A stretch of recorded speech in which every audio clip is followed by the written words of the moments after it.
Bonsoir à tous, bienvenue à ce nouveau Café Psy en direct sur Aviva et en live du Gazette Café.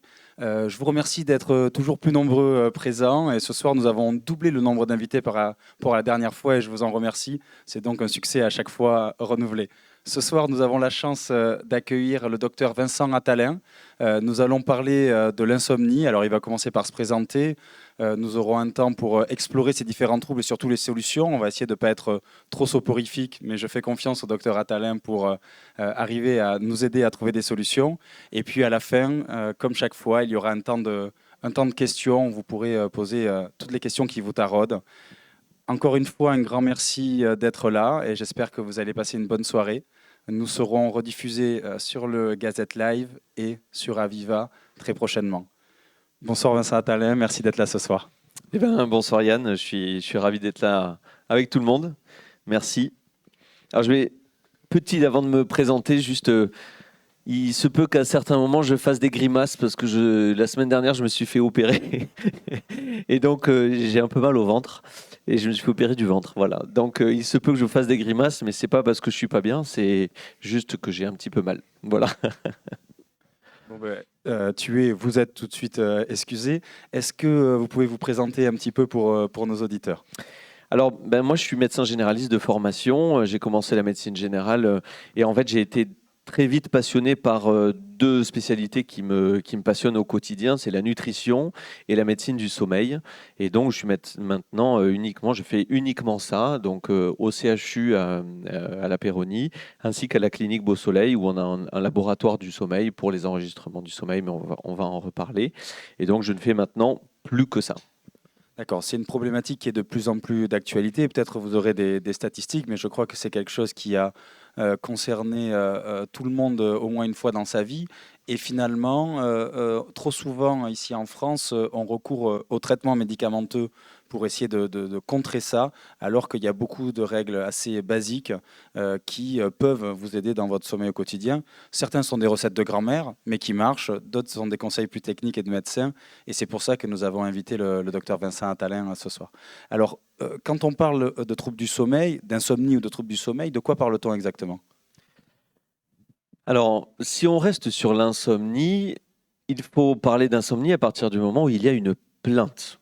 Donc, il faut se plaindre de quelque chose pour avoir une insomnie. Quelqu'un qui me dit je dors pas assez, mais finalement qui se sent très bien dans la journée, c'est pas vraiment une insomnie.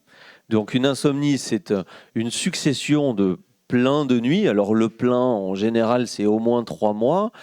3 mois pendant lesquels on a du mal, soit à trouver le sommeil, on appelle ça une insomnie d'endormissement.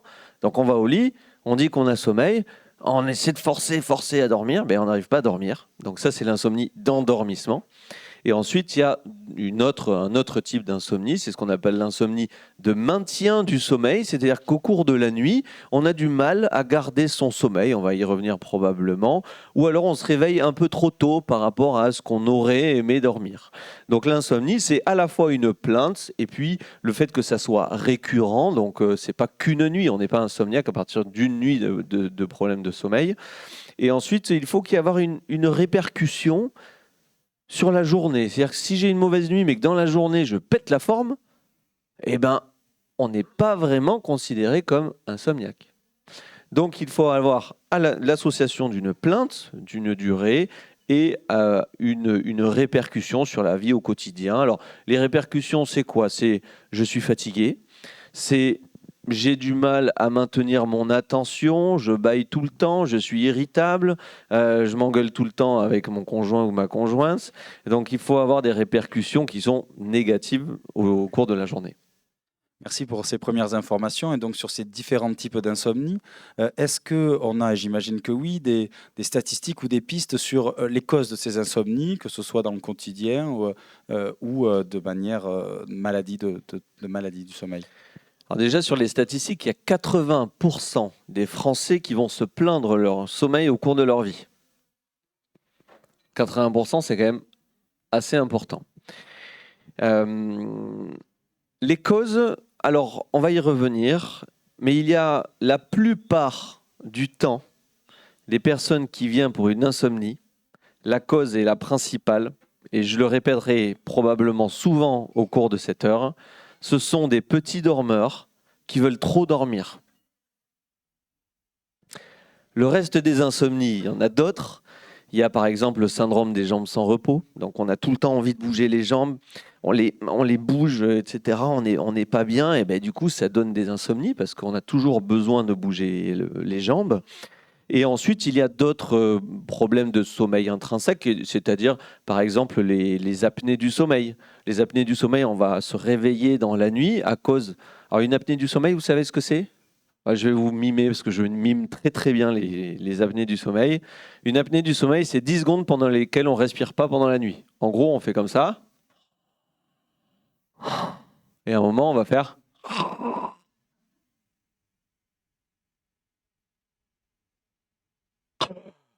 Voilà. Et il faut que ça dure 10 secondes. Et ça, c'est une apnée. Donc, effectivement, dans la nuit, ici, on a du mal à garder le sommeil parce qu'il y a un blocage au niveau de la respiration. Ce n'est pas vraiment une insomnie, mais c'est un réveil nocturne. Donc, ça, c'est encore une autre cause. Et ensuite, il y a des personnes qui vont avoir du mal à trouver le sommeil parce qu'elles ont... Alors, c'est toi qui nous en parlera mieux, enfin, vous qui nous en parlerez mieux que moi, mais c'est l'anxiété, les personnes qui sont stressées de ne pas dormir, stressées de vivre au quotidien quelque chose de difficile, ben, ces personnes-là vont avoir du mal à s'endormir. Voilà, ça, on va y revenir après. Il y a des mécanismes assez intéressants qu'on va essayer de comprendre. Et les personnes également qui n'ont pas le moral vont avoir tendance à se réveiller dans la nuit et surtout en deuxième partie de nuit. Voilà. Merci pour ces informations. Donc, on est bien sur Radio Aviva au Gazette Café avec le docteur Vincent Attalin en son et lumière ce soir, qui nous mime, y compris les apnées du sommeil. Donc, ça, c'est très important. C'est une question qu'on pose finalement au conjoint. Est-ce que vous ronflez? Mais il ne faut pas forcément ronfler pour faire une apnée. Et donc, c'est quelque chose qu'on doit vraiment très souvent dépister. Je crois derrière cela que des prises en charge sont éventuellement nécessaires et notamment on parle d'hygiène du sommeil. Je crois que c'est quelque chose qui est extrêmement recommandé, dont on parle beaucoup. Est-ce que vous pouvez nous en dire plus? Alors, l'hygiène du sommeil, c'est le point principal de 90% des traitements de l'insomnie. Moi, ça fait 15 ans maintenant que je fais de la médecine du sommeil. Je n'ai jamais prescrit un médicament hypnotique. Jamais. Donc, c'est-à-dire que je ne dis pas qu'il ne faut pas le faire, mais dans la médecine du sommeil, quand on a éliminé les autres causes, notamment les causes psychiatriques, qui ont besoin, il y a des personnes, je ne sais pas, docteur Cancia, vous allez nous dire, mais peut-être qu'il y a des personnes qui ont besoin de débrancher le cerveau, d'avoir des pauses et d'être complètement, voilà, d'avoir une nuit complète de sommeil, mais on est plus dans la cause psychiatrique, d'ailleurs ça peut être intéressant qu'on en parle, plutôt que la cause du sommeil. Le problème du sommeil, c'est qu'il y a souvent, les gens veulent un médicament pour s'endormir. Or, on va voir, il y a des choses assez simples pour trouver un sommeil facilement. Puisqu'on est dans une interview croisée pour préparer l'avenir, effectivement, donc je suis psychiatre et il y a des personnes qui ont ce petit vélo qui tourne dans la tête au moment de s'endormir, c'est-à-dire on a un mode de fonctionnement par défaut dans le cerveau et quand on éteint la lumière, quand on ferme les yeux, on se retrouve tout seul avec lui et parfois ça peut tourner dans la tête et finalement le docteur Attalin le confirmera, mais arriver à s'endormir, c'est quelque chose d'arriver autour du lâcher-prise et donc c'est vrai que quand on est anxieux, voire même quand il y a une pathologie, ça continue à tourner, ça altère le sommeil, on a plus de mal, on est fatigué, on a plus de mal à lâcher prise. Donc la nuit qui suit, à nouveau le petit vélo s'enclenche de manière plus forte et ça crée un cercle vicieux. C'est là où des traitements encadrés par un psychiatre peuvent être utiles. Mais voilà, donc c'est-à-dire que on est tout à fait d'accord sur ce point-là, c'est que quand il y a uniquement un problème de sommeil et non pas un problème psychiatrique, il n'y a pas besoin de traitement pour s'endormir. Et là, je vais vous donner une image qui va probablement vous parler, qui est une image très importante. Est-ce qu'il vous est déjà arrivé de vous dire « il faut un médicament pour que j'aille faire pipi » ? Non. Personne se dit « je vais aller voir mon médecin parce que si je n'ai pas mon médicament pour faire pipi, je ne vais pas faire pipi ». C'est impossible à l'imaginer. Eh bien, dites-vous que c'est la même chose pour le sommeil. On n'a pas besoin de médicaments pour s'endormir. Et je vais garder cette image du fait d'avoir envie d'aller faire pipi pour aller aux toilettes. Beaucoup de personnes se disent « je vais aller au lit tôt, parce que si je vais au lit tôt, je vais m'endormir tôt ». Eh bien, on va faire la même chose avec les toilettes. Est-ce que vous vous dites « je vais aller aux toilettes tôt », parce que si je vais aux toilettes maintenant, il y a plus de chances que je fasse pipi que si j'y vais plus tard. Ça vous paraît impensable? Eh bien, c'est pareil pour le sommeil. On doit aller au lit quand on a sommeil. Exactement. Si on va au lit et qu'on a du mal à s'endormir, c'est qu'on n'a pas suffisamment sommeil. De la même façon, est-ce que des fois vous vous dites « je vais rester dans les toilettes parce que si je reste plus longtemps, je vais avoir un pipi plus long ». Mais non, quand la vessie est vide, on n'a plus envie de faire pipi et on va devoir sortir des toilettes. On est d'accord avec ça? Pour le sommeil, c'est pareil. Quand vous avez vidé votre stock de sommeil que vous avez emmagasiné, moi j'aime bien parler du sac à dos du sommeil. Quand on a un sac à dos du sommeil qui se remplit au fur et à mesure de la journée avec nos activités physiques et nos activités intellectuelles, on emmagasine beaucoup de choses dans notre sac à dos, on va dormir et notre sac à dos va se vider. Une fois qu'il est vidé, il est vide. Et on ne va pas pouvoir continuer à dormir plus longtemps. Donc les gens qui se disent « je vais rester plus longtemps au lit, comme ça je dormirai plus longtemps », ça ne fonctionne jamais. Ou alors, comme dans les toilettes, on va faire 3 petites gouttes. 3 petites gouttes de sommeil, c'est quoi? C'est on va s'endormir quelques secondes et on va se réveiller, puis s'endormir et puis se réveiller. Et ça vient sur un point important. L'impression de sommeil réparateur que nous avons au cours de la journée, le fait d'être en forme, ne dépend pas uniquement du nombre d'heures de sommeil, mais dépend aussi du nombre de fois où on s'est endormi, réveillé. Donc si vous faites 50 réveils et endormissements dans une nuit, même si elle est longue, vous n'aurez jamais cette impression de sommeil réparateur par rapport à quelqu'un qui a une nuit courte, mais qui s'endort une fois et qui se réveille une fois. Donc première image de cette soirée peut-être, c'est le fait de faire cette analogie avec l'envie d'aller faire pipi pour aller aux toilettes. Je crois que c'est une très bonne analogie qui a parlé à beaucoup de monde et qui est très intéressante. Vous parliez de sommeil réparateur. On a tous en tête peut-être différents cycles, différentes phases de sommeil. Est-ce que vous pouvez nous en reparler et nous dire en quoi elles peuvent être réparatrices? Alors, nous avons plusieurs sortes de sommeil. D'accord ? Donc, il y a le sommeil qu'on appelle léger, qui est le sommeil de l'endormissement. On va ensuite rentrer dans du sommeil profond. Et ensuite, on va avoir du sommeil paradoxal. Donc, en gros, il faut savoir qu'une nuit de sommeil, c'est un enchaînement. Alors, j'aime bien la deuxième image dont on parlera ce soir, c'est l'image du train. Okay, on parle du train du sommeil. Un cycle de sommeil, c'est considéré un peu comme un train avec plusieurs wagons. On va avoir la locomotive qui est l'endormissement, et puis quelques wagons avec du sommeil profond. Et la fin de la locomotive, du train, ça va être le sommeil paradoxal. La composition de ces trains va changer au cours de la nuit. Pourquoi ? Ces 3 sommeils que nous avons, le sommeil léger, c'est le sommeil qui va être récupérateur à très court terme. C'est-à-dire que pour une sieste, ça ne sert à rien, par exemple, de faire une sieste de plus d'une demi-heure, parce qu'au-delà, on va rentrer dans le sommeil profond, on y reviendra peut-être. Et le sommeil léger, c'est celui qui est récupérateur. C'est-à-dire, on va s'endormir, s'assoupir un petit peu et on se sent bien mieux. Et donc, ce sommeil léger est intéressant à avoir, surtout en journée. Dans la nuit, on va très rapidement rentrer dans le sommeil profond.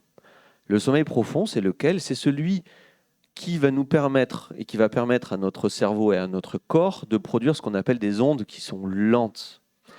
Et c'est les ondes qui vont nous permettre de refabriquer notre corps et de le récupérer, notre corps, nos muscles. La fonction immunitaire également. Donc quand on est très fatigué et très en manque de sommeil, on va surtout faire du sommeil profond. Imaginons, je vais reprendre souvent cet exemple-là, vous avez passé une semaine de randonnée, vous avez marché matin, midi et soir, vous avez des toutes petites nuits de 2 heures en refuge, vous n'en pouvez plus parce que tout le monde ronfle, et ben vous arrivez au bout de cette semaine, vous êtes épuisé, vous allez vous endormir. Tout de suite, peu importe l'heure, le bruit, peu importe. Vous avez tellement sommeil que vous allez vous endormir tout de suite et vous allez rentrer très rapidement en sommeil profond. Et le sommeil profond est assez lié à la longueur de la nuit. Plus on est en manque de sommeil, plus on va avoir du sommeil profond qui va nous tenir tout au long de la nuit. Et donc, on va rapidement faire du sommeil profond. Et lorsqu'on a vidé le sac à dos de sommeil dont on a parlé tout à l'heure, eh ben, on va faire du sommeil paradoxal. Le sommeil paradoxal est le sommeil des apprentissages, où on va se rappeler nos cours quand on est étudiant, par exemple. Donc le sommeil paradoxal, c'est celui qu'on va essayer de privilégier quand on est dans des cycles d'apprentissage. Et au fur et à mesure de la nuit, vu qu'on a de moins en moins de sommeil, on va faire de moins en moins de sommeil profond et de plus en plus de sommeil paradoxal. Donc, ça ne sert à rien s'il y a des étudiants dans votre entourage ou des étudiants ce soir, ça ne sert à rien de mettre le réveil trop tôt le matin, parce que c'est le moment où on va se rappeler et mémoriser les cours qu'on a appris dans la journée. Donc, pas de réveil trop tôt chez les étudiants. Et ces cycles du sommeil, ils se modifient avec l'âge? Alors oui, il se modifie en longueur et en composition. Il faut savoir qu'au cours de la vie, on va avoir de moins en moins d'activité physique et d'activité intellectuelle. Obligatoirement, il y a une courbe qui va monter et puis redescendre. Par contre, nos besoins de sommeil au cours de la vie ne font que diminuer. Donc les personnes qui viennent me voir en disant « J'ai 77 ans, quand j'avais 35 ans, je dormais 8h30. Et là, je comprends plus, je dors pas 8h30. » Ben non, mais c'est normal en fait. À 77 ans, on a peut-être besoin de 5-6 heures de sommeil parce qu'on n'a pas la même activité physique, on n'a peut-être pas les mêmes activités au cours de la journée. Et donc, même s'il y a une activité intellectuelle, obligatoirement, nos besoins diminuent au cours de la vie. Donc c'est ce que vous disiez tout à l'heure avec ces personnes qui souhaitent avoir un long sommeil et qui en fait ne l'ont pas et se plaignent de troubles du sommeil sans pour autant en avoir réellement, c'est ça? Exactement. Donc parmi vous, s'il y a des personnes qui ont du mal à trouver le sommeil, mais que dans la journée, il y a quand même une forme importante, c'est-à-dire qu'on ne va pas s'endormir au feu rouge en voiture ou qu'on ne va pas s'endormir à tout bout de champ, ben ça veut dire que nos besoins de sommeil sont suffisants la nuit. Donc si on n'a pas envie de dormir en journée, ça veut dire qu'on a dormi suffisamment la nuit. Donc si on dort suffisamment la nuit et qu'on veut trop dormir, c'est comme si vous me disiez, mais moi, j'ai besoin de faire pipi 3 fois par jour, mais j'aimerais faire pipi 7 fois par jour. Mais je n'ai pas le moyen, aucun moyen existe pour augmenter des besoins de sommeil qui ne sont pas présents, à part des médicaments. Mais moi, je n'en donnerai pas.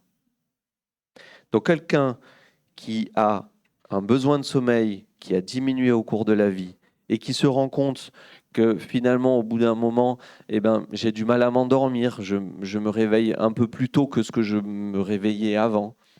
Au lieu de se dire je vais essayer de dormir plus, il faut juste accepter. Donc l'acceptation est un mot important. L'acceptation de se dire maintenant, je n'ai pas besoin autant de sommeil qu'avant. Je vais aller au lit plus tard, quand j'ai vraiment sommeil, et peut-être mettre mon réveil un peu plus tôt. Comme ça, alors ça c'est un concept qu'on utilise en médecine du sommeil, c'est le concept d'efficacité du sommeil. Donc il n'y a pas que la quantité de sommeil, donc le nombre d'heures de sommeil qu'on a, mais il y a également l'efficacité, c'est-à-dire le temps de sommeil divisé par le temps passé au lit. Donc si on a 5 heures de sommeil et qu'on reste 10 heures dans son lit, on a une efficacité de 50%. C'est très mauvais. Par contre, si on a 5 heures de sommeil mais qu'on reste 5 heures dans son lit, on a une efficacité de 100% et on se sent en forme.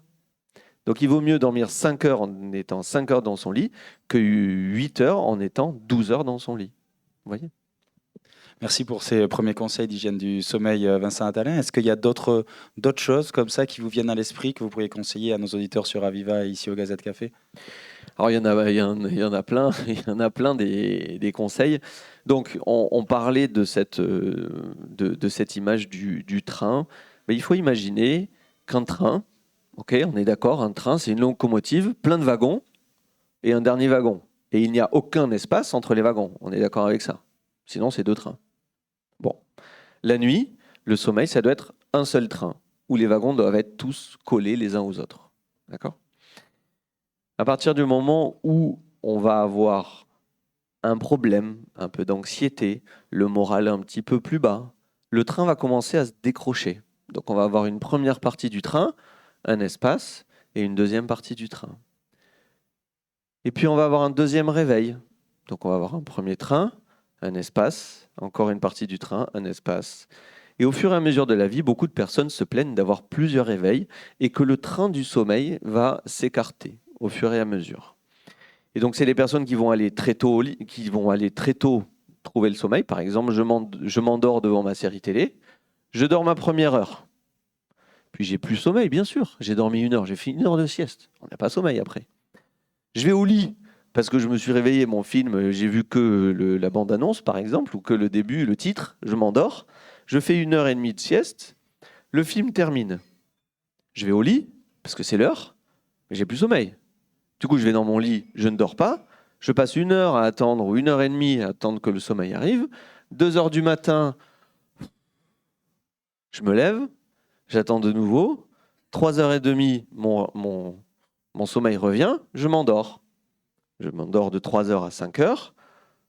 Et vu que j'ai fait 2 parties de nuit avec 2 fois 1 heure ou 2 heures, je me réveille et je vais pas vouloir me lever parce que vu que j'ai dormi que 3-4 heures, j'ai envie de continuer.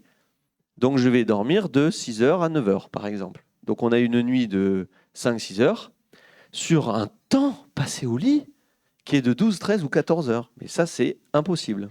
Donc vous avez un train qui s'écarte, qui s'écarte, qui s'écarte. Donc ce qu'on va faire pour ces personnes-là, on va compter le nombre d'heures qui sont effectivement endormies et on va leur dire, ben, si vous dormez que 6 heures, vous allez rester dans votre lit combien de temps ? 6 heures. Et c'est ce qu'on appelle la restriction du sommeil. On va raccourcir le train. Et pour aller dans l'explication de pourquoi souvent les wagons se décalent et s'écartent, il y a une question de sérotonine, qui est un neuromédiateur qui est sécrété par le cerveau et qui, dans l'image que j'en donne aux personnes, c'est pas tout à fait exact, mais pour se rappeler, la sérotonine, c'est la colle qu'on met entre les wagons. Et la sérotonine, vous allez le confirmer, chers collègues, c'est l'hormone entre guillemets du bonheur. Et quand tout le monde va bien, quand on est aimé, qu'on est en vacances, qu'on est jeune, que tout va bien, on a la sérotonine, mais alors super élevée dans le corps. Et quand il y a un souci, un deuxième souci, un troisième souci, le taux de sérotonine va diminuer un petit peu. Et vu que c'est la colle du wagon, ben on va avoir les wagons qui vont commencer à se décrocher. Et à ce moment-là, le train va prendre de plus en plus d'espace et on va avoir des insomnies en cours de nuit. Du coup, Très bonne métaphore, docteur Vincent Attalin. Moi, j'ai une question, c'est la question de la sieste. Qu'est-ce que vous en pensez? Est-ce qu'il faut la faire et est-ce qu'il ne faut pas la faire? Dites-nous en plus. alors je dirais, si on n'a pas sommeil, on ne va pas faire la sieste. Ça, c'est clair. Si on a sommeil, pourquoi pas faire la sieste avec plaisir, mais probablement que vous vous rappelez ce que j'ai dit il y a 10 minutes. Si on fait une sieste, on essaie de ne pas dépasser. Bravo, super. Ça veut dire que vous êtes attentif, donc oui, 30 minutes. Pourquoi 30 minutes? Alors moi je dis souvent 29 minutes, parce que les gens se rappellent de 29. Je ne sais pas pourquoi. Parce qu'ils mettent le réveil à 29. Si on leur dit 30, ils se disent ouais, je vais faire 35, 40, 45, je vais pouvoir dépasser. Non, je leur dis 29. Pourquoi 29 minutes? Parce que au-delà de la 30e, alors c'est pas tout à fait exact pour 100% des personnes, mais la plupart des personnes vont rentrer en sommeil profond au-delà de 30-35 minutes en journée. Et si on prend du sommeil profond, on va beaucoup plus vider le sac à dos du sommeil dont on avait parlé tout à l'heure. Et c'est comme si on allait prendre du sommeil de nuit. Donc c'est dommage. Donc les personnes qui vont dormir trop dans la journée et qui vont par exemple faire du sommeil profond vont avoir plus de chances de faire des insomnies la nuit. Donc moi je dis, mais je vous en prie bien sûr, rapprochez-vous. Si vous avez envie de faire une sieste, vous mettez le réveil à 15, 20, 25 minutes et si vous mettez 28 minutes à vous endormir et que vous dormez qu'1 minute, c'est déjà très bien. Mais il ne faut juste pas que vous vous endormiez tout de suite et que vous dormiez 30-35 minutes. Parce que là, à ce moment-là, on va rentrer en sommeil profond. Et vu qu'on en parlait tout à l'heure, il y a cette notion d'individualité, on est tous différents. Moi, je sais que à partir de 15-20 minutes, ça suffit et mon corps se réveille tout de suite à 15-20 minutes. Et moi, je vous conseille de le tester pour vous. Vous mettez le réveil à 30 minutes. Si vous vous réveillez avec la tête dans le derrière parce que vous êtes encore en sommeil profond, c'est que probablement vous avez dépassé le temps. Donc il faut avoir une sieste courte et rafraîchissante. Donc si elle est trop longue, la sieste, on va avoir trop d'ondes lentes dans le cerveau et beaucoup trop de difficultés à sortir de sommeil. On appelle ça l'inertie du sommeil. C'est dur de se lever. Donc vous allez faire à 30 minutes. Si vous êtes bien, c'est votre temps. Et si vous n'êtes pas très bien, vous allez raccourcir de 5 minutes. Vous ferez 25 minutes le lendemain. Et puis si c'est encore trop, vous ferez 20 minutes. Et probablement que vous allez apprendre à vous connaître et vous rendre compte que on ne peut s'endormir, que si on a très sommeil à la sieste, et deux, le corps va se réveiller assez rapidement quand on aura fait ce premier petit cycle de sommeil léger. Alors, je crois que ça m'a beaucoup marqué. On peut garder ça en tête, une sieste courte et rafraîchissante. Je crois que c'est assez antinomique, entre guillemets, mais je pense très, très pertinent. Pour nos auditeurs qui ne voient pas la salle, pour leur décrire un peu l'ambiance, le monde se bouscule au portillon. Nous n'avons presque plus de place. Je pense qu'il faut dire au patron de la Gazette d'ouvrir les rideaux afin que tout le monde puisse profiter du spectacle du docteur Vincent Attalin. Et je l'en remercie. Les premiers rangs se remplissent d'ailleurs. Pour parler à ceux qui regardent justement, qui nous regardent en live sur Facebook ou sur le Gazette Café Live, les écrans et le sommeil. Alors, je sais que vous allez attendre que je vous dise qu'il ne faut pas être devant les écrans. Donc non, il ne faut pas être devant les écrans. Voilà. Mais on va essayer d'être un tout petit peu plus intelligent, d'essayer de comprendre pourquoi les écrans, et pourquoi peut-être ils pourraient être utiles dans certains cas. Pourquoi on dit que les écrans, c'est mauvais ? Ce n'est pas l'écran lui-même, c'est la lumière qui est derrière les écrans, qui est la lumière de la longueur d'onde du bleu. Okay ? Et le corps, quand il voit du bleu, il croit que c'est le matin. Donc quand on est devant son téléphone ou devant la télé avec un écran qui nous éclaire énormément, il y a de la sécrétion derrière notre rétine de certaines choses qui vont faire que le corps va croire qu'on est le matin. Donc si on est devant son téléphone, on est le matin. Donc plus de difficultés à s'endormir quand le corps croit qu'on est le matin. Le matin, c'est plus difficile de s'endormir, sauf quand on travaille de nuit, bien sûr, mais c'est plus difficile de s'endormir le matin que plutôt le soir. Et le temps que le corps perde un petit peu ces sécrétions-là, on dit qu'il est bien d'avoir 2 heures, parce que c'est le temps que ces sécrétions diminuent. Mais si vous avez vraiment sommeil, vous allez vous endormir tout de suite. Si vous n'avez aucune plainte concernant votre sommeil, continuez votre vie. Et les gens qui pensent que d'enlever le téléphone et qui vont faire comme ça d'un coup, ça n'existe pas. Donc il est important d'avoir en tête que plus on va connaître son corps, plus ça va être intéressant de trouver l'heure à laquelle on va s'endormir. Les personnes qui connaissent bien leur sommeil, ce sont des personnes qui s'endorment tout de suite. Voilà. Donc ce sont des personnes qui acceptent d'être fatiguées, et plus on est fatigué, plus on s'endort rapidement. Autre chose concernant les écrans, il m'arrive même de dire à des personnes qui ont trop de somnolence le soir, c'est-à-dire qu'ils rentrent du boulot, mais c'est l'enfer pour faire à manger, pour s'occuper des enfants. Ils se mettent devant la télé, ils s'endorment tout de suite. Ils vont faire les 2 heures de sieste pendant le film. et ensuite ils ont des insomnies la nuit. Et là, qu'est-ce qu'on va faire? On va leur dire, il faut lutter contre le sommeil le soir. Alors, je pense que vous alliez me poser la question, et le sport après? Je vous propose de me poser la question, et le sport le soir après? Ça rentrera et ça va compléter ça. J'en ai une autre plus technique. Ok. Et donc, cette notion d'écran, on va se dire, sur des personnes qui ont justement besoin de lutter contre le sommeil le soir, ayez justement une activité qui vous tienne. Voilà, donc oui, pourquoi pas les réseaux sociaux, mais ça peut être une activité physique, ça peut être préparer un repas un peu plus tard, c'est appeler des copains, sortir, voir du monde, avoir une vie sociale pour éviter de s'endormir le soir. Donc je dirais oui sur le plan général, c'est comme manger 5 fruits et légumes par jour. On ne va pas dire que c'est pas bon pour la santé. Donc oui, les écrans peuvent avoir un effet néfaste, mais il faut aussi avoir conscience que si on connaît son corps, on peut adapter sa consommation d'écran à notre quotidien. Alors, avant d'aller justement sur le sport, la luminothérapie dans ces cas-là, ou est plus de manière générale dans les troubles du sommeil? Alors, la meilleure des luminothérapies, c'est notre astre solaire, c'est le soleil. Et donc, moi, je n'ai jamais prescrit, parce qu'on a la chance d'être dans le sud. OK ? Et donc, notre meilleure luminothérapie, c'est des chaussures, quelques minutes de marche le matin au soleil. Et même s'il ne fait pas beau, il y a quand même suffisamment de luminosité, même s'il y a un temps gris, pour activer la sécrétion de mélatonine le soir. Donc oui, la luminothérapie, mais quand on est dans un pays ou dans une région qui a la chance d'avoir du soleil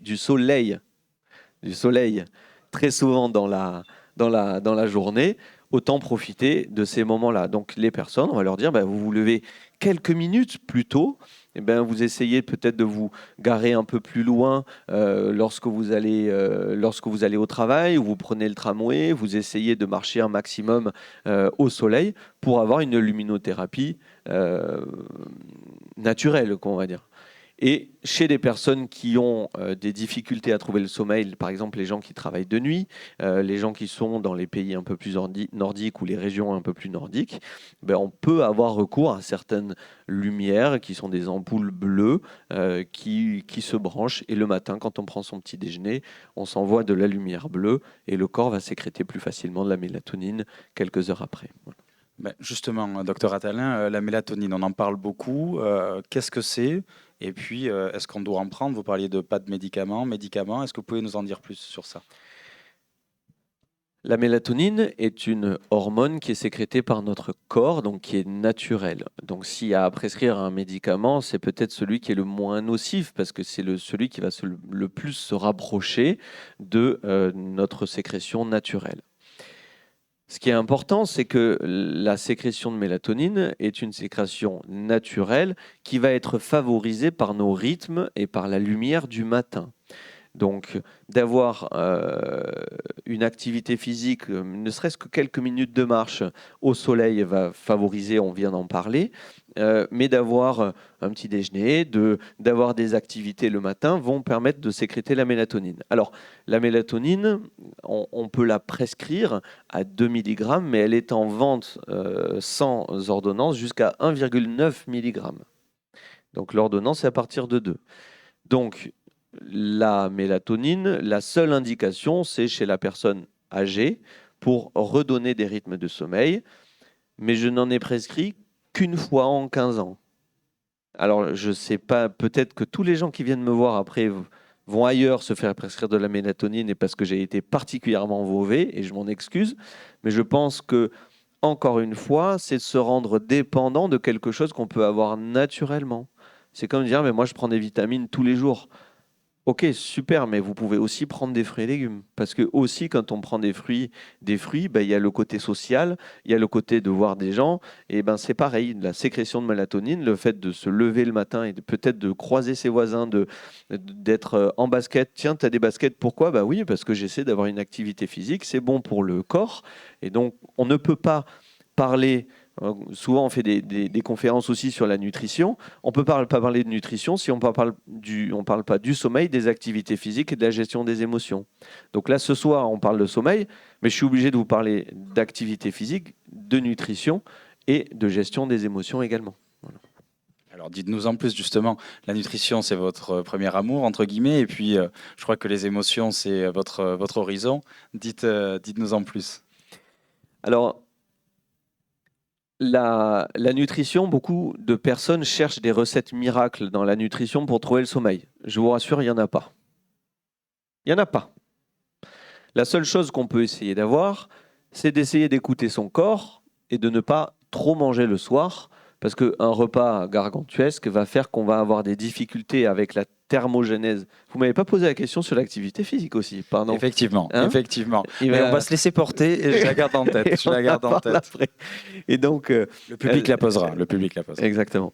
Et donc, la nutrition, donc, de manger, d'avoir des repas qui sont à l'écoute de son corps, donc pas pantagruélique, c'est-à-dire on écoute sa faim, là, on écoute son rassasiement, c'est-à-dire l'absence de faim, le moment où la faim s'en va, et on doit sortir de table l'estomac léger. Donc les personnes qui vont se faire un repas jusque-là vont avoir plus de difficultés à dormir, bien sûr. D'autre part, les gros mangeurs ont plus tendance à consommer de l'alcool qui va dérégler la qualité du sommeil. Et ensuite, par contre, à l'inverse, de ne pas manger entraîne des difficultés à trouver le sommeil parce que le corps se met à stresser, entre guillemets. Enfin, c'est pas entre guillemets, il y a du stress, mais c'est pas du stress intellectuel, c'est du stress physique pour trouver de la nourriture. Voilà. Donc, il faut trouver le juste milieu entre la quantité, soit pas trop et pas trop non plus, et dans la qualité des aliments. Moi, je répète toujours ce que m'a appris mon grand chef, le professeur Avignon, qui me disait notre composition corporelle est synonyme de ce qu'on mange au quotidien. Donc, c'est sûr de se faire un repas dans un fast-food tous les soirs, notre composition corporelle est faite de fast-food. Donc, on ne peut pas dire que d'aller manger au fast-food tous les soirs va être bon pour le sommeil. Par contre, d'être dans une qualité où je mange des bons produits pour moi, parce que je pense que c'est bon, un circuit court, du bio, quelque chose qu'on ressent bon pour soi, mais qui a de la saveur, eh ben, il y a beaucoup plus de chances qu'on soit dans des bonnes conditions pour dormir. Voilà. Donc, pas trop gras non plus, mais pas non plus, pas du tout, parce qu'on en a besoin aussi pour trouver le sommeil. Voilà.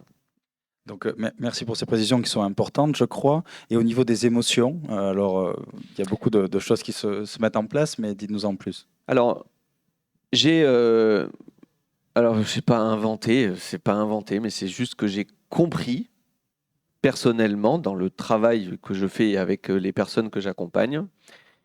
Il existe 3 niveaux de conscience la nuit. Et là, j'ai vu certaines personnes dormir, là. Donc, il y a 3 états de conscience qu'on peut avoir ici. Soit on dort, premier état de conscience, on est inconscient. OK ? Soit on est en train d'écouter le moment présent, la respiration, ce que je ressens, ce que j'écoute, ce que je vois, ce que je perçois, le moment présent, deuxième état de conscience. Et le troisième état de conscience, tiens, le docteur Attalin ou le docteur Quintilla, il a dit quelque chose, ça m'a fait penser à ma journée et je vais repenser au passé ou anticiper le futur. Donc, troisième état de conscience, le passé ou le futur. Pourquoi je parle de ça par rapport aux émotions, c'est que le soir, quand on s'endort, beaucoup de personnes ont ce que vous appeliez tout à l'heure le petit vélo. Et le petit vélo, il faut savoir qu'il est là, il nous emmerde la vie. Et ce qu'on voit dans les ondes cérébrales des gens qui sont en train de ruminer ce qui s'est passé ou alors d'anticiper le futur, ils ont des ondes hyper rapides. Et du coup, le cerveau se fatigue. Au contraire, le sommeil, quand on dort, ce sont des ondes lentes qui vont se ralentir au fur et à mesure. Et les plus lentes, c'est au sommeil profond.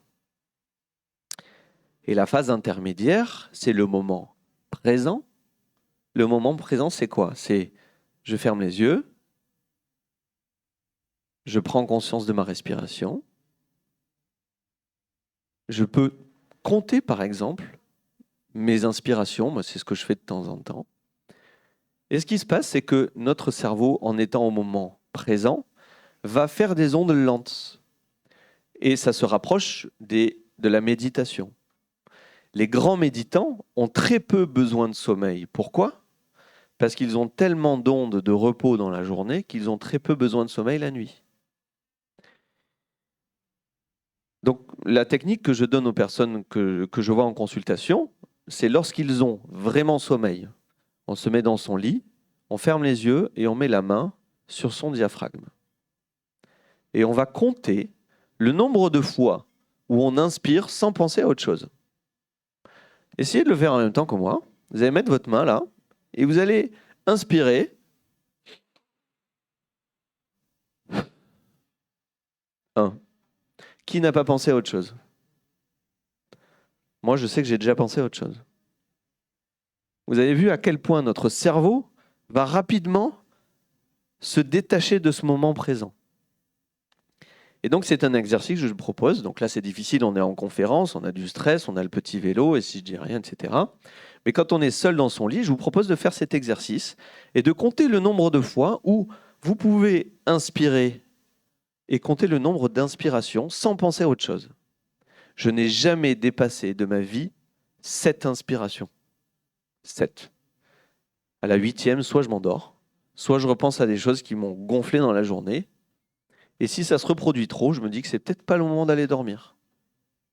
Donc ces 3 états de conscience, en fait, il y a une notion de balance, et je vais venir par rapport aux émotions. On a dans notre corps une sorte de balance. La balance, c'est d'un côté le petit vélo qu'on a dans la tête, ok ? Et de l'autre côté, c'est cette notion de somnolence, c'est-à-dire le sac à dos de sommeil qu'on a dans le corps.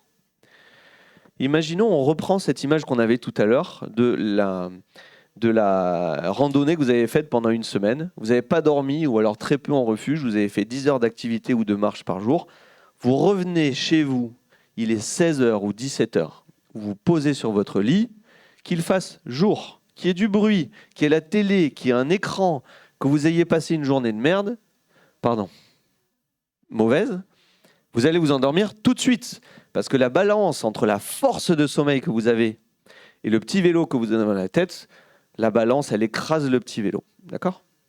Par contre, ce jour-là, si vous vous faites courser dans la rue par quelqu'un qui en veut pour votre vie, vous n'allez pas vous endormir. Parce que le stress est bien plus important que votre somnolence.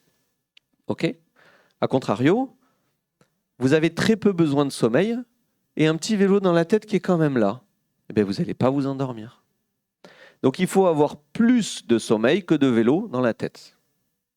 Donc, pour en venir à cette notion d'exercice, si vous passez du temps à être au moment présent, à compter ces inspirations-là, vous faites déjà du bien à votre corps, parce que votre corps est en phase de récupération, même si vous ne dormez pas. Donc déjà, psychologiquement, on se dit, je me fais du bien, je me pose. Et il est plus facile de passer du moment présent à l'endormissement que du petit vélo à l'endormissement, parce que déjà, les ondes se rapprochent beaucoup plus de l'une de l'autre. D'accord ? Et les émotions, au quotidien, sont des muscles pour ce petit vélo. Et si on est gorgé d'émotions, on va avoir du mal à laisser passer ce petit vélo. Donc la gestion des émotions au quotidien, un peu comme une cocotte minute, si on la vide régulièrement au cours de la journée, le soir, on va avoir beaucoup moins de difficultés à s'endormir parce qu'on aura fait sortir la pression et les émotions tout au long de la journée. Voilà. Merci pour toutes ces précisions vraiment très intéressantes sur l'aspect émotionnel. Et moi, j'ai tendance à dire dans ma consultation que on ne s'est jamais endormi devant un lion dans la savane et que si le lion, c'est la peur de ne pas s'endormir, c'est un peu le serpent qui se mord la queue. Ah ouais, est-ce que je peux vous la piquer ?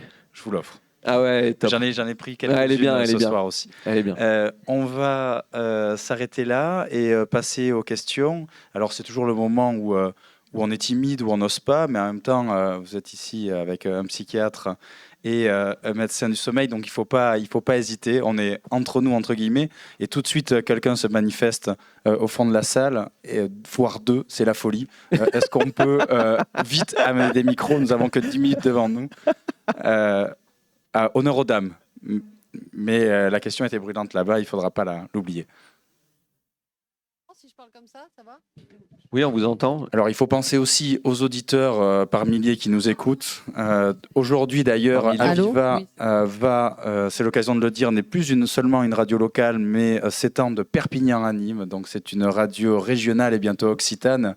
Et on les félicite pour ça. Et donc, Oui, excusez-moi, j'avais oublié cette dimension-là. il faut penser à nos auditeurs. Ben non, bien sûr. Je suis arrivée en retard, donc peut-être vous en avez parlé. Et à ce moment-là, je m'en excuse, mais parce que moi, j'ai une question sur.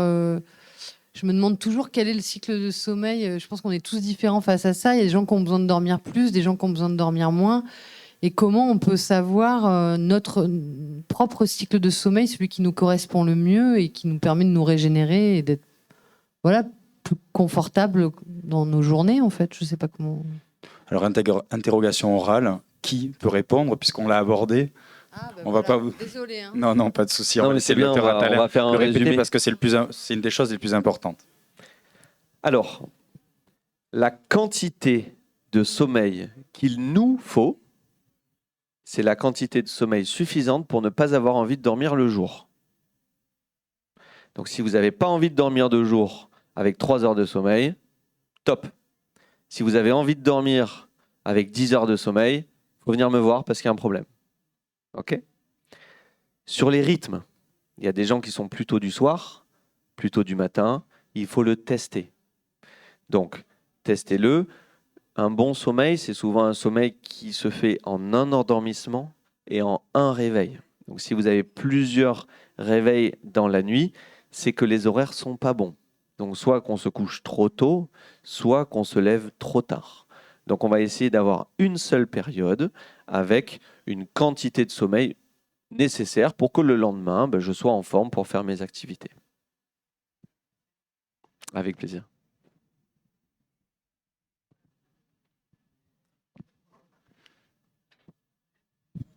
Oui, bonsoir. J'ai, si possible, 2 questions à poser. Je vous pose déjà la première. Tout à l'heure, vous disiez que ça sert à rien d'aller au lit trop tôt. Si on n'a pas sommeil, c'est pas ça qui va faire qu'on s'endort plus vite. Moi, j'ai souvent entendu dire que quand on passe le train du sommeil, on ne trouve pas le sommeil. Quand on a laissé passer l'heure, après, on a aussi du mal à trouver le sommeil. Et donc ça, qu'en est-il? Alors, c'est vrai. Mais quand on est sur la gare et qu'on a loupé le train, vous pouvez essayer de courir, hein, mais vous ne l'attrapez pas. Hein. Donc moi, le conseil que je vous propose, c'est de faire le deuil de ce premier cycle et d'attendre que le deuxième revienne. Et il revient entre 60 et 90 minutes après le premier. Et je vous garantis que si vous avez suffisamment sommeil, ce train, il passe toutes les 5 minutes. Et moins vous avez besoin de sommeil, plus ce train prend du temps à revenir. Donc, moi qui j'ai une sorte de dette de sommeil, parce qu'on fait plein d'activités, les gens qui sont en dette de sommeil, il n'y a pas d'histoire de train de sommeil. C'est dès que je peux dormir, je dors. Voilà. Donc là encore, c'est une question d'équilibre entre nos propres besoins de sommeil et notre physiologie qui donne effectivement des rythmes, mais globalement, ça rentre dans l'ordre. Ma seconde question, ça concernait les petits dormeurs. Je pense que je suis plutôt un petit dormeur, mais par ailleurs, je suis quand même assez actif dans ma journée. Alors, mais il y a des gens très bien. Hein. Parmi les petits dormeurs, il y a des gens très très bien. Certainement. Mais qu'est-ce qui fait que, parce qu'on parlait des différentes caractéristiques, par exemple selon l'âge, selon l'activité, mais qu'est-ce qui fait que, par exemple, à âge, activité égale, il y a des gens qui dorment plus que d'autres et d'autres qui dorment moins que d'autres? Ça s'appelle l'inégalité et l'injustice. Et moi, je fais 2 métiers. En nutrition, les gens me disent, moi, c'est dégueulasse. Parce que ma sœur, elle se mange du chocolat, de la pâte à tartiner, des crêpes, et elle ne prend pas 1 gramme. Et moi, je regarde le pot, je grossis. Il y a la même injustice dans le sommeil. Il y a des petits dormeurs et des gros dormeurs. Et les gens qui viennent me voir qui sont des petits dormeurs, ils voudraient être des gros dormeurs. Et les gens qui sont des gros dormeurs aimeraient être des petits dormeurs. Et je suis beaucoup dans l'acceptation de chacun. Oui, vous vouliez... Il y a à voir avec le métabolisme dans tout ça, avec il y a une notion de métabolisme, d'activité physique, d'activité intellectuelle, d'activité cérébrale. Et il y a aussi des personnes qui sont des petits dormeurs et qui vont avoir une tendance à l'hyperactivité. On en reparlera au cours d'une autre émission avec un collègue. Des personnes sont un peu hyperactives parce qu'en fait, pour éviter d'avoir envie de dormir tout le temps, ils font tout le temps des trucs et du coup, ils dorment pas parce qu'ils font des trucs. Donc ça, c'est aussi un pendant qui peut exister chez certaines personnes qui sont des petits dormeurs et qui veulent compenser. Il faut aussi savoir s'écouter, de prendre le temps de ne rien faire. Prendre le temps de rien faire au XXIe siècle, c'est quand même important. Donc, rien faire ou dormir parce qu'on en a besoin, je pense que c'est très important. Merci pour ces questions et cette réponse. Peut-être... ah oui, il y a une dame, puis vous ensuite. J'ai 2 questions aussi. Actuellement, j'ai une sciatique. Donc, c'est douloureux la nuit. Qu'est-ce que je peux faire ? Alors, j'ai très peu de compétences en rhumatologie. La seule chose que je peux essayer de vous dire, c'est que au lieu d'avoir un petit vélo, vous avez ces douleurs. Donc, pour avoir un sommeil profond, il faut que vous ayez plus sommeil. Donc, peut-être retarder votre moment d'aller au lit. Peut-être vous coucher un peu plus tard ou vous lever un peu plus tôt pour avoir des besoins de sommeil qui sont plus profonds, d'avoir un sommeil plus profond, un sac à dos de sommeil un peu plus chargé pour avoir un sommeil plus long pour éviter d'avoir les réveils. Parce que la douleur réveille et les réveils entraînent une difficulté dans la journée et ce qui est compréhensible et qui est en lien avec la douleur. Donc peut-être des plus petites des nuits plus courtes pour être un peu plus profondes, ne pas avoir de réveil et avoir peut-être là aussi les émotions et le moral qui peuvent jouer un rôle bénéfique. Cette question concerne une technique dont j'ai entendu parler, qui paraît-il est efficace. C'est inspirer 4 secondes, conserver arrêter sa respiration 7 secondes et expirer. Voilà, la question, il existe des techniques qu'on appelle des techniques de cohérence cardiaque qui ont les mêmes vertus de ce que je vous ai expliqué tout à l'heure, c'est-à-dire d'arriver à prendre conscience du moment présent et de ce qui se passe dans le corps, et le corps va avoir tendance à se calmer, à se reposer. Donc oui, ça fonctionne. Encore faut-il avoir sommeil. Voilà. Parce que si vous faites la technique à 9h le matin après avoir passé une bonne nuit, vous ne vous endormirez pas. Et il faut avoir très sommeil pour s'endormir. Et on va devoir s'arrêter sur cette phrase. Il faut avoir très sommeil pour s'endormir. Malheureusement, on est pris par le temps. C'était le succès du docteur Attalin ce soir dans cette émission sur l'insomnie. On est désolé pour vous, monsieur, mais on est sûr que le docteur Attalin reviendra nous voir, voire même nous aider dans l'animation de ces cafés psy. On vous remercie à tous d'avoir été là. Juste quelques secondes. Je sens vos applaudissements enjoués, mais j'ai encore envie de parler quelques secondes. Un grand merci. N'hésitez pas à revenir. On va essayer d'augmenter avec Radio Aviva et le Gazette Café en qualité pour avoir des sujets toujours plus intéressants pour vous. Merci pour votre soutien et je vous dis à très bientôt. Rendez-vous en 2022. Merci à tous.